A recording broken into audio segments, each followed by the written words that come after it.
Hey guys, today I'm going to show you 3 saxophone mouthpiece exercises that will help change your sound for the better. The very first thing an audience hears is your sound. If you're playing a killing solo but you're out of tune, no one will want to listen for very long.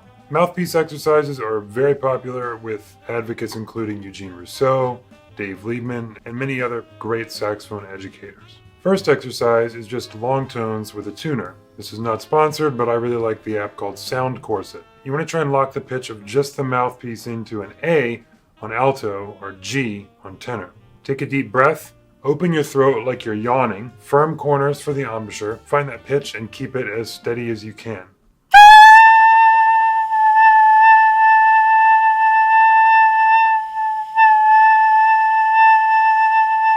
You'll find that keeping a steady breath coming from the diaphragm with good pressure is just as important as the embouchure and the voicing and everything else. I find that the quieter I play these type of exercises, the more difficult and the more beneficial they are. Some people may find their voicing landing on a steady pitch that's a little lower than the ones I mentioned earlier, A for alto and G for tenor, depending on what type of voicing you play with and what your sound concept is. That is a good starting point, and you probably shouldn't go any higher than that. If you're playing on the mouthpiece and you're getting like a B flat or a B, that's where I start to feel like I'm actually pinching. You're going to get deep grooves in the mouthpiece. You might have pain in your lip if you're playing with that much pressure. So just something to be aware of. A on alto, G on tenor, good starting point. You might find yourself being an A flat or a G on alto, F sharp on tenor. No big deal.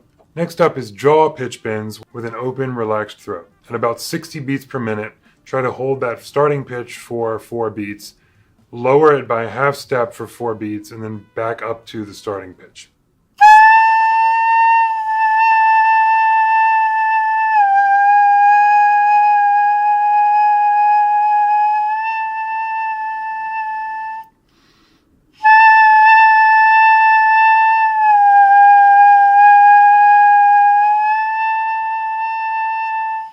If that was hard, keep practicing that. If you found that pretty doable, doing the same thing but lowering the pitch by a whole step.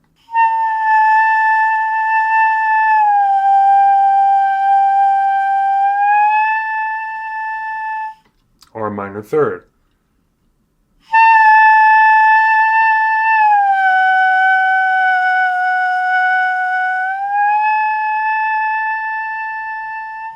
Repeat this process, going a little lower on each repetition in order to build your embouchure stamina and control. On this C-star classical alto mouthpiece, I find that a major third is about as far down as I can go without starting to change my voicing more, which we'll talk about next. I would call this third exercise throat bends, where we actually change our voicing more than just moving the jaw.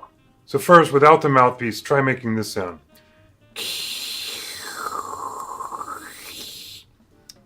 We do that by lowering and raising the middle of our tongue and the back of our tongue in our throat.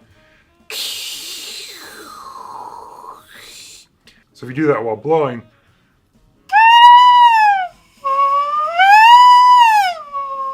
you'll notice my jaw is not moving at all anymore. I'm doing this all with the throat.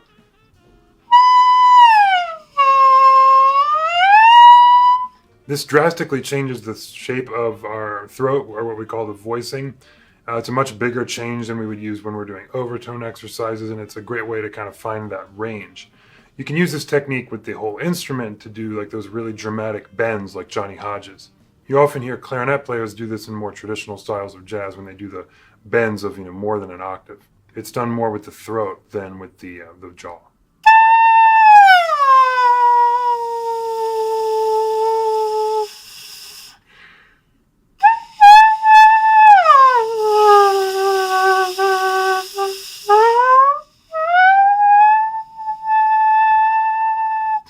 The G flat, an octave down, and then a minor third down from the starting pitch seems to be my limit.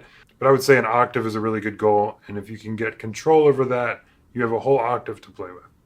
Once you've developed the range of at least a fifth with just the mouthpiece,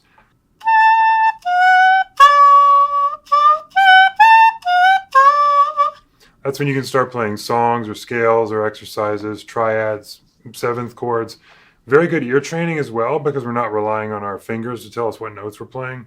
So here's a major triad.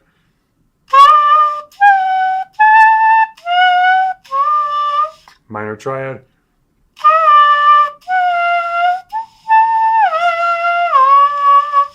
And you can do these, slur and articulation either way.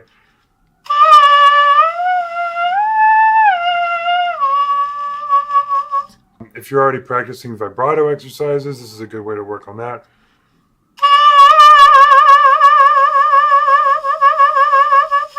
Once you start to play some melodies and exercises,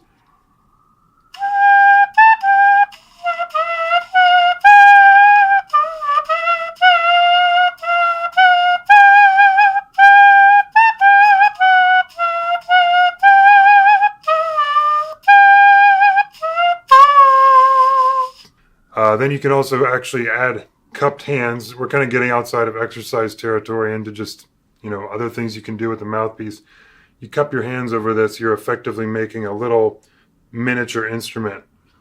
You can get different timbres and sounds that way.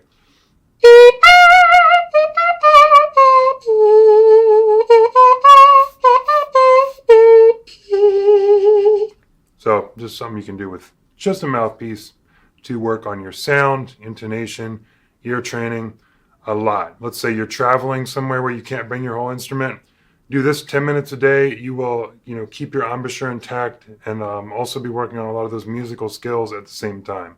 If you found this video helpful, check out my other tone exercise video. You can visit my website, julianbrazan.com, to find the free PDF for those exercises. Make sure you subscribe, hit the like button, and let me know in the comments what exercises you do to work on tone. Take care of yourselves, and remember, purposeful practice leads to consistent improvement.